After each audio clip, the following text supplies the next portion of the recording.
Welcome!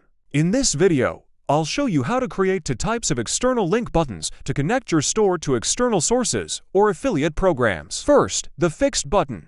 This button uses a single URL, ideal for stores linking all products to the same source.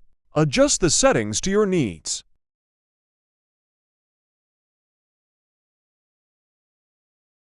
Check it out on your storefront.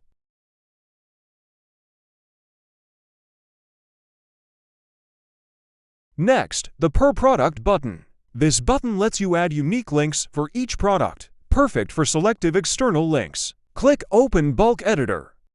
Add links to individual products as needed. Now, go back to your dashboard and click Install Per Product button. You'll see each product's link and title appear as you set them.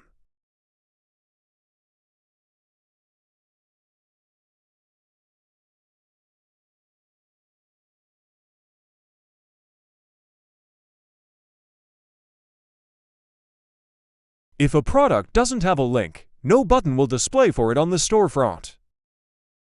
You can also create multiple links per product by filling in the data and selecting the relevant link ID. And a quick tip, you can access and update the bulk editor directly from the product's admin page, making it easy to maintain and update your links.